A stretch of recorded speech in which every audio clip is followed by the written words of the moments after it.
Boa noite, igreja.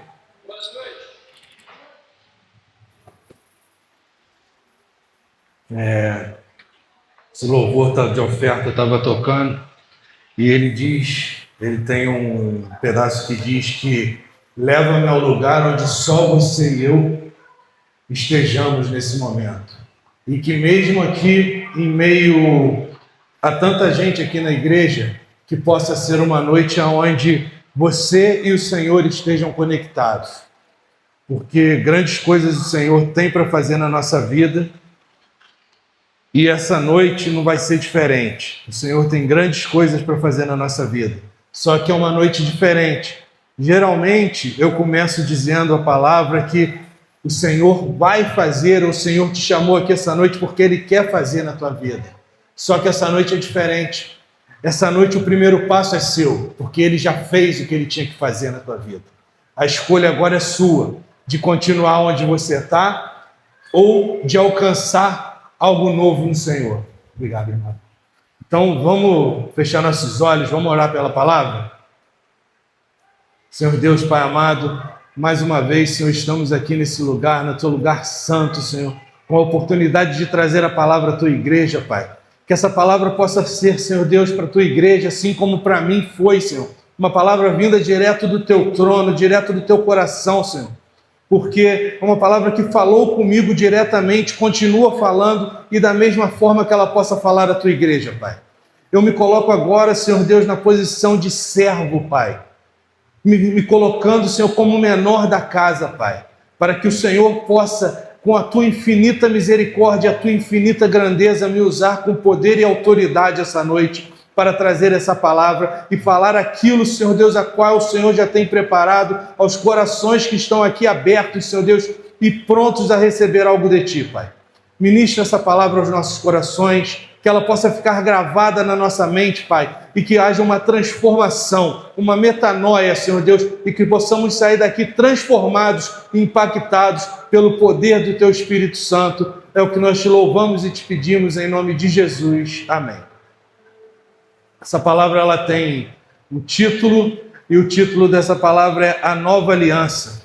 O véu foi rasgado, pare de viver do lado de fora. E vamos ler aqui o texto de Hebreus 8 e vamos ficar debruçados sobre esse texto essa noite. Eu trouxe a palavra, mas eu vou ler no celular porque eu esqueci o óculos no carro.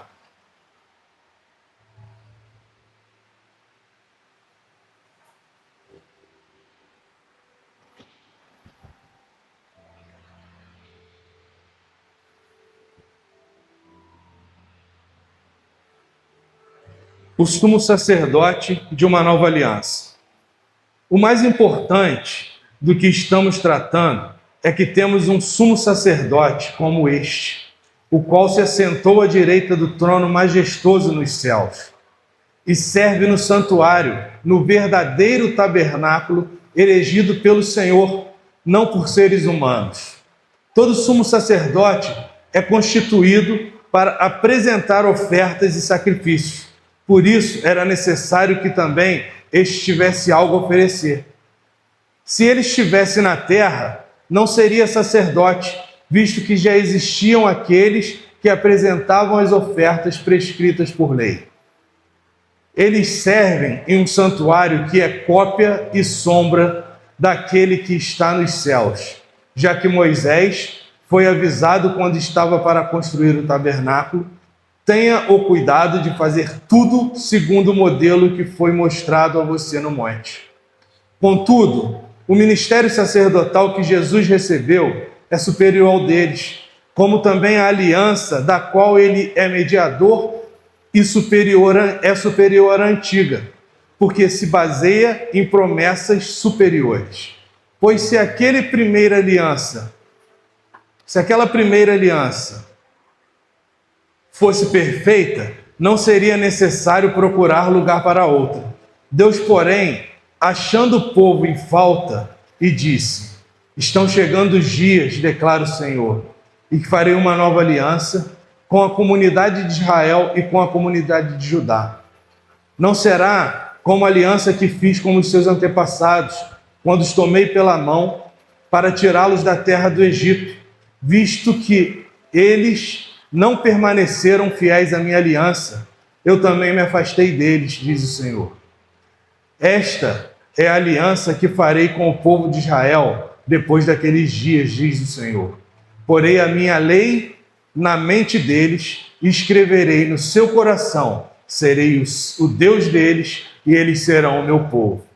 Ninguém mais ensinará ao seu próximo, nem dirá ao seu irmão: conheça o Senhor, porque todos eles me conhecerão, desde o menor até o maior.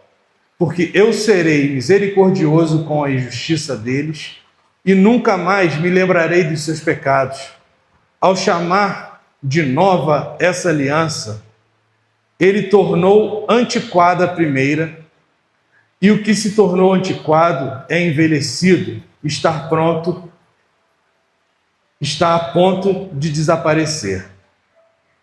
Essa é uma palavra que ministrou o meu coração essa semana, a qual eu busquei nela com bastante intensidade, e o Senhor vem falando muito comigo. Cada vez que eu pego essa palavra para ler, o Senhor ministra no meu coração algo diferente. O Senhor ministra no meu coração de uma forma, porque antes de qualquer coisa da palavra tocar para alguém, ela cortou em mim primeiro. E é uma palavra que o Senhor vem confrontar o escândalo da nossa igreja. Por quê? O véu foi rasgado, mas a gente ainda vive como se aquele véu ainda estivesse lá em pé. A gente não procurou no Senhor aquilo que nós devemos procurar. O véu não nos separa mais do Senhor. Muito pelo contrário, quando aquele véu se rasgou, nós fomos salvos. A gente não está mais distante. A gente foi perdoado, mas a gente ainda vive acusado. Nós somos filhos, mas ainda continuamos com a mentalidade de escravos. E isso não é falta de promessa. O Senhor fez a promessa dele está lá. Da outra vez que eu tive a oportunidade de trazer a palavra, o Senhor disse que a promessa está lá, basta a gente tomar posse.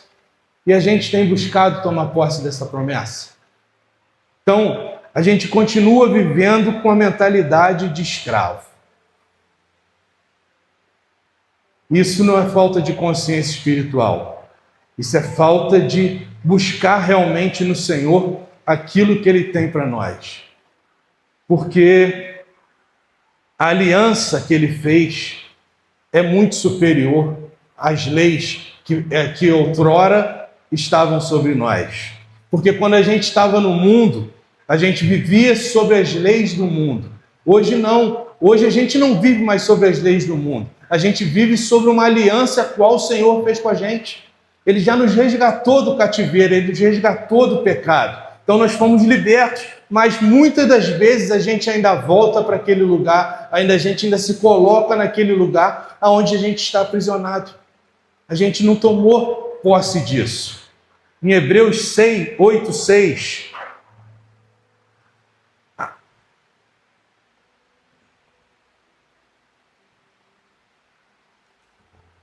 contudo, o ministério sacerdotal que Jesus recebeu é superior ao deles, como também a aliança da qual ele é mediador é superior à antiga, porque se baseia em promessas superiores.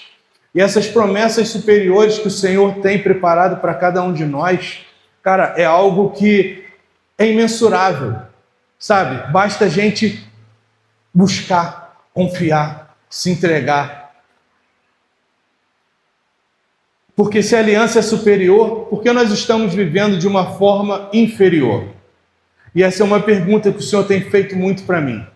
Se eu te prometi algo grande, se a aliança que eu fiz contigo é algo grande, é algo grandioso, como diz aqui, são promessas superiores, por que eu ainda me coloco como inferior? Por que nós nos colocamos como inferior ainda? Sabe, porque a gente realmente confia no Senhor, não dá um passo de fé e busca realmente no Senhor as promessas superiores que Ele tem.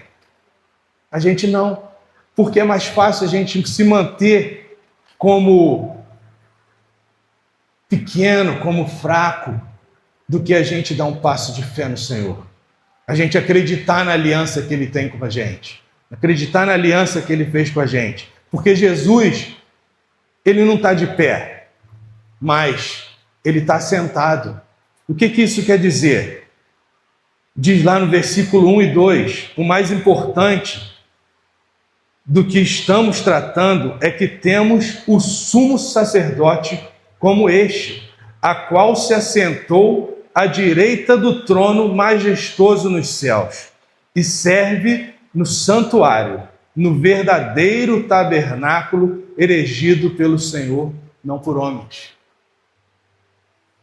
O sumo sacerdote, que é Jesus, ele veio para cumprir uma aliança, para cumprir algo a qual foi determinado, para que a gente não dependa mais de ser humano nenhum, para fazer expiação pelos nossos pecados. Jesus foi o próprio Cordeiro que se entregou para a expiação dos nossos pecados, para nos resgatar. E a gente tem que entender isso. Jesus não está correndo atrás do pecado que eu cometi ontem. Ele não está correndo atrás do que eu fiz ontem, não, muito pelo contrário. Ele não quer saber dessas coisas. Ele já fez o que ele tinha que fazer. Ele já foi o sacrifício. Ele está sentado no majestoso trono diante de Deus. A obra foi consumada. Se Jesus terminou, por que a gente ainda vive como se estivesse pagando alguma coisa? A gente não deve mais nada. O inimigo não tem mais poder de apontar nada sobre nossas vidas, porque Jesus já pagou o preço que tinha que pagar. Tudo foi pago naquela cruz.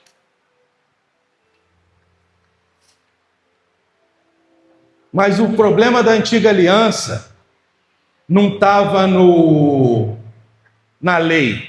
O problema da antiga aliança estava no coração do homem. E assim que a gente vivia. O problema quando a gente estava no mundo não eram as leis.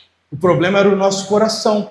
Porque muitas das vezes, eu posso falar por mim, eu busquei, o Senhor me aceitou, o Senhor me resgatou daquele lugar, o Senhor as leis para poder estar diante dele não eram impostas como obrigação, mas eu não quis, eu me desviei.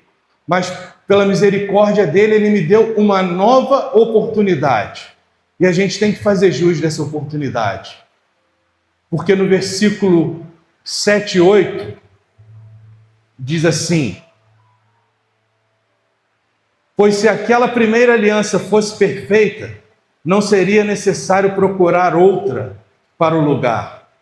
Deus, porém, achou o povo em falta e disse: está chegando os dias, declara o Senhor, em que farei uma nova aliança com a comunidade de Israel e com a comunidade de Judá.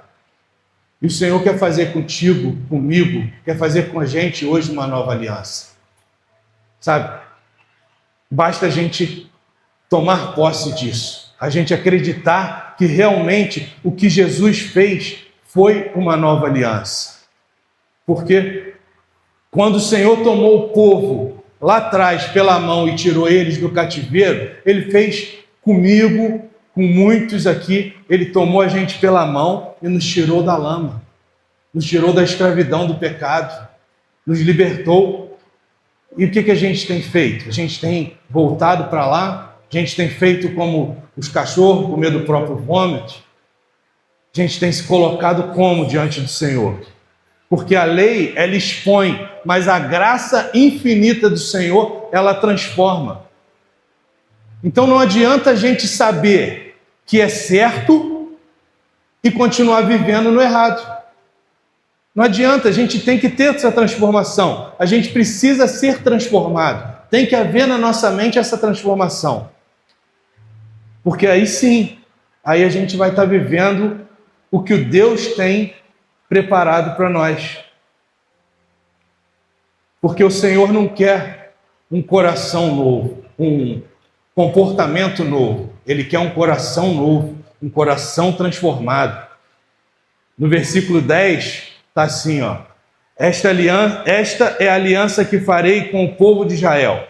Depois daqueles dias, diz o Senhor, porei as minhas leis na mente deles, escreverei no seu coração, serei o seu Deus e eles serão o meu povo. A gente tem sido o povo de Deus?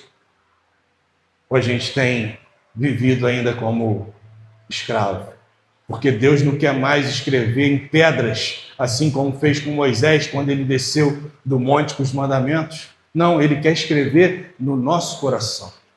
É dessa forma que ele quer a nossa transformação. Porque se o coração não muda, se o nosso coração não mudar, a nossa vida não muda. E se a nossa vida não muda, o problema não é a falta de regras. O problema é a falta de um coração rendido ao Senhor. Então nós temos que render a nossa vida ao Senhor. Temos que nos colocar no lugar de herdeiros do Senhor. Porque Jesus abriu os céus para a gente. Quando aquele véu se rasgou, Jesus nos deu um livre acesso direto ao Pai. E a gente precisa entender isso. E essa noite nós vamos sair daqui entendendo isso. Porque o primeiro passo é nosso. Jesus já fez. Jesus já se colocou naquela cruz para a rendição dos nossos pecados.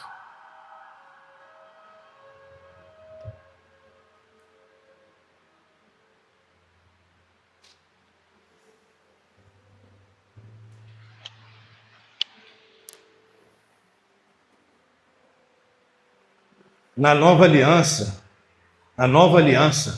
ela não é uma religião, ela é uma aliança. Quando Deus diz, eu serei o seu Deus e eles serão o meu povo, isso não é contrato, não é? Porque um contrato diz o que eu devo fazer, o que você deve fazer. Uma aliança não. A aliança eu já fiz por você. E foi isso que Deus fez quando Ele enviou Jesus. Foi para quê? Essa nova aliança foi, eu já fiz por você. Eu não preciso que você faça nada. Eu já fiz o que tinha que ser feito. E depois disso, a gente tem que entender que a gente não obedece mais para ser aceito. A gente obedece às leis do Senhor porque nós fomos aceitos por Ele. Então, quando a gente entende isso, a gente consegue ver que o perdão de Deus para a nossa vida é algo definitivo. Não é um perdão, hoje eu te perdoo, amanhã não. É definitivo. No versículo 8, 12, diz assim, porque eu serei misericordioso com a injustiça deles e nunca mais lembrarei dos seus pecados. Os nossos pecados o Senhor jogou no mar de esquecimento. As nossas transgressões foram apagadas. Ninguém pode mais nos acusar. O perdão do Senhor é definitivo. O acusador, aquele que nos acusava, ele não tem mais voz para isso. Ele não tem mais poder e autoridade para isso na nossa vida. Porque a nossa vida não pertence mais a Ele, a nossa vida pertence ao Senhor. Porque se a gente não confiar nisso, se a gente não tiver fé nisso, nós vamos estar achando o quê? Que Deus não está falando a verdade? Ou que Ele mente. Porque se Deus já perdoou, não vai haver inimigo que possa nos apontar. Em Apocalipse 12, 10,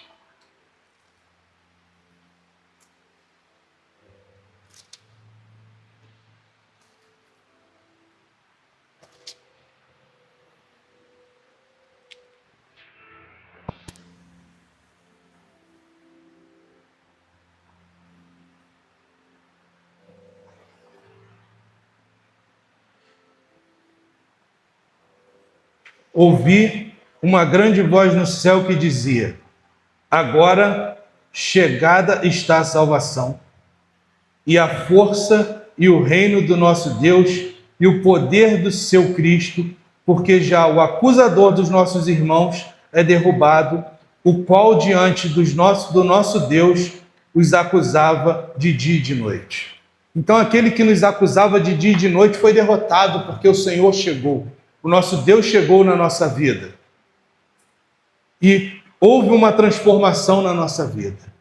Porque quando a gente entende que houve essa transformação na nossa vida, a gente já não é mais acusado, a gente não é mais indagado por nada que nos tire ou que nos faça ficar receosos diante da presença do Senhor. Em Romanos 8:1, portanto, agora nenhuma condenação há para os que estão em Cristo Jesus, que não andam segundo a carne, mas segundo o Espírito. Cara, a gente tem que entender que tem um porém. Não é mais, eu fui liberto, eu fui salvo, o inimigo não tem mais autoridade sobre a minha vida. Sim, a partir do momento que eu ando pelo Espírito e não ando mais pela minha carne. A partir do momento que eu alimento o meu espírito e não alimento mais a minha carne. Dessa forma, eu estou diante do Senhor com as minhas mãos limpas e o acusador não tem mais autoridade sobre a minha vida. Então, diante disso, nada do que ele fale, nenhuma voz que venha querer me imputar culpa diante de nós, nos paralisar, nada disso vai sobre nós. Porque a cruz do nosso Senhor Jesus calou o acusador.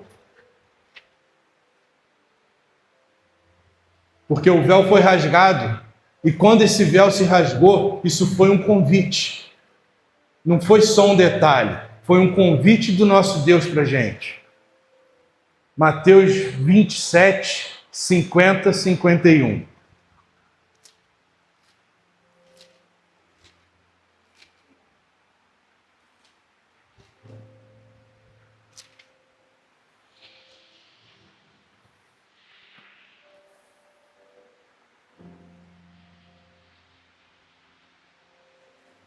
E Jesus, chamando outra vez com grande voz, entregou o Espírito. E eis que o véu do templo se rasgou em dois, de alto a baixo, e tremeu a terra, e fenderam-se as pedras. E abriram-se os sepulcros, e muitos corpos de santos que dormiam foram ressuscitados. Cara, quando o véu se rasgou, não foi aos poucos, não foi um acidente, foi uma declaração divina. Foi Deus dizendo: chega de distância entre nós, chega de separação. Entre e aqui está. O maior pecado da igreja não é entrar na presença estando em pecado. O maior erro da igreja é não entrar na presença do Senhor. Nós temos que entrar na presença do Senhor. Não importa como nós estamos. Não importa da forma que nós entramos daquela porta para dentro hoje. Não importa como está o nosso coração. A gente tem que entrar na presença dele para que através do Espírito Santo haja uma transformação na nossa vida.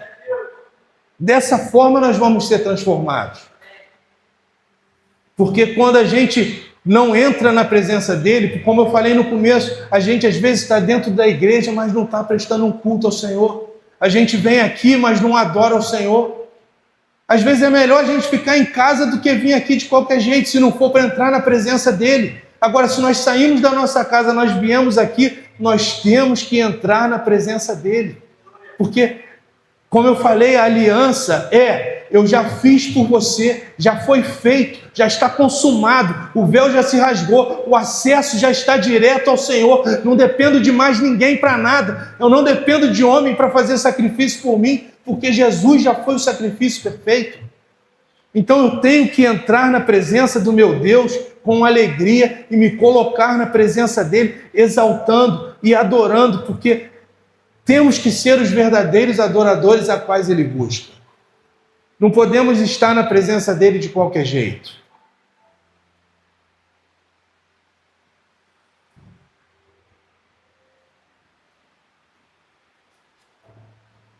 Em 1 Pedro 3,18,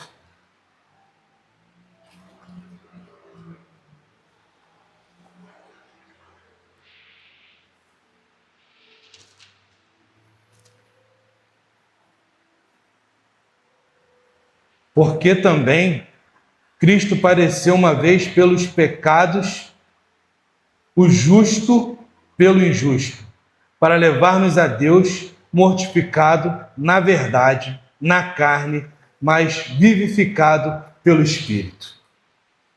Então o Senhor já morreu por nós. Temos que entrar na presença de Deus, porque somos vivificados pelo Espírito Santo.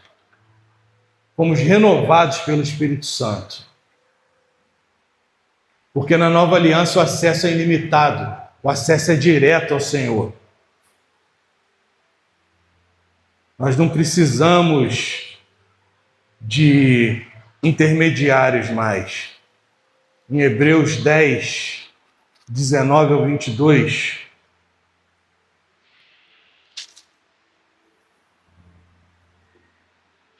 tendo, pois, irmãos, ousadia para entrar no santuário pelo sangue de Jesus, pelo novo e vivo caminho que ele nos consagrou pelo véu, isto é, pela sua carne, e tendo um grande sacerdote sobre a casa de Deus, cheguemo-nos com verdadeiro coração e inteira certeza de fé, tendo o coração purificado da má consciência e o corpo lavado com água limpa.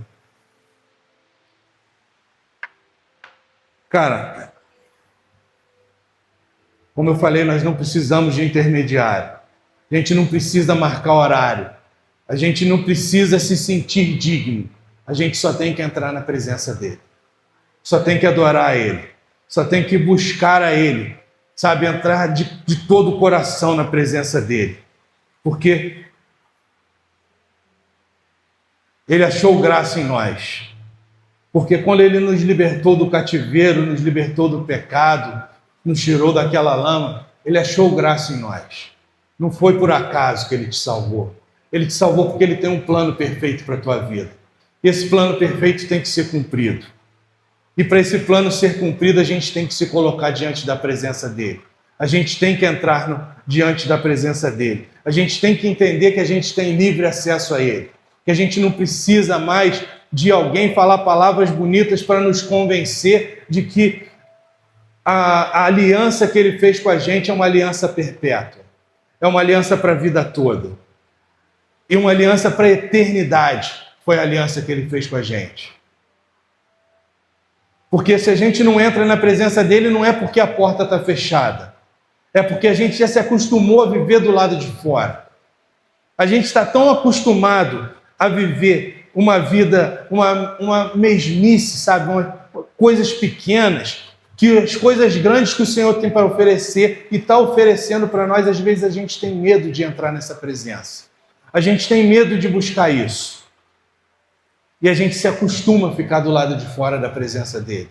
A gente se acostuma a vir na igreja e não se entregar verdadeiramente para ele. A gente se acostuma a entrar no nosso quarto, dobrar o nosso joelho para orar no nosso secreto e não se entregar verdadeiramente para ele. A gente não fala o que a gente tem que falar. A gente quer falar, às vezes, palavras bonitas, Senhor, meu Deus, meu Pai, meu maravilhoso. Não, cara. Se abre. Rasga o teu coração. Se coloca na posição de filho diante dele. Fala com ele aquilo que você está sentindo. Aquilo que tem te afligido. Que às vezes a gente passa por coisas que a gente não tem coragem de falar para ninguém. Mas a gente tem que ter coragem de falar para o nosso Deus. Porque se a gente falar para ele, ele mesmo disse que vinde a mim todos que estão cansados e sobrecarregados, porque eu os aliviarei. Cara, se a gente está cansado, se a gente está sobrecarregado, acostumado a viver do lado de fora, cara, ele quer transformar isso. Ele quer que a gente entre diante da presença dele, entregue para ele tudo aquilo que tem nos afligido, que ele quer transformar a nossa vida. Mas a gente tem que entrar. A gente tem que entrar. Porque uma passagem que me marcou muito, sempre eu lembro dela e eu busco viver ela é: eis que estou à porta e bato, se alguém ouvir a minha voz e abrir a porta, entrarei e cearei com ele, farei morada. O Senhor quer fazer morada na tua vida. Porque por isso que o véu foi rasgado. porque Ele quer ser o seu Deus e Ele quer que você seja o povo dEle. Sabe, a transformação, a mudança já foi feita. Agora basta a gente buscar no Senhor isso. Sabe, dar o primeiro passo de confiar. Cara, a gente tem que confiar. Quando Pedro confiou e saiu do barco e foi em direção ao Senhor, foi confiança. Mesmo que no meio do caminho ele fraquejou, mas ele confiou no Senhor. Ele confiou que era Jesus falando: tu quer vir? Vem. Vem que eu estou aqui. E ele foi. E quando ele fraquejou e ele viu que ele não ia conseguir, ele gritou: Senhor, salva. O Senhor estendeu a mão e salvou ele. Então por que eu não vou confiar? Por que eu não vou dar o primeiro passo? Porque eu ainda vou continuar insistindo viver do lado de fora? Se ele já falou que ele tem um plano grandioso para a minha vida, para as nossas vidas. Então a gente tem que realmente, sabe, ser transformados a nossa mente e buscar no Senhor. Louvor quiser ir voltando.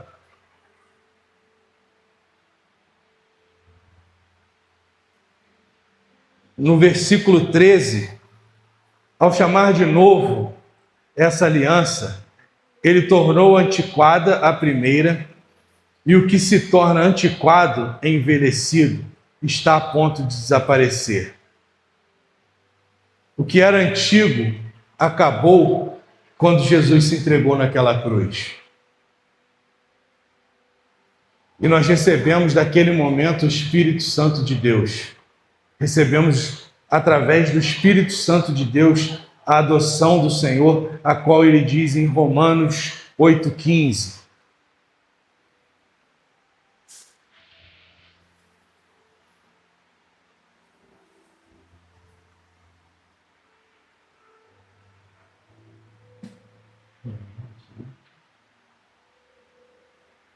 Eu anotei errado, perdão. Não é Romanos 8,15. Recebestes o Espírito de adoção. Porque a gente não é mais escravo, a gente é filho.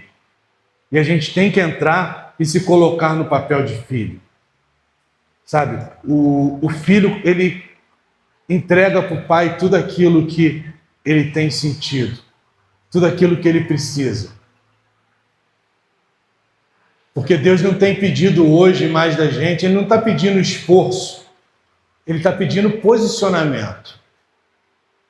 Ele quer que a gente se posicione, Ele quer que a gente entre, pare de viver do lado de fora, porque já foi feito a aliança, já foi consumado e o nosso Senhor está sentado à direita do Pai.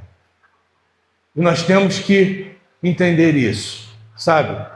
E nós já fomos perdoados na nossa vida. Então, quando a gente realmente entender isso, que nós fomos perdoados, que a cruz foi o preço pago para a nossa sobrevivência, cara, a gente tem que entrar na presença do Senhor.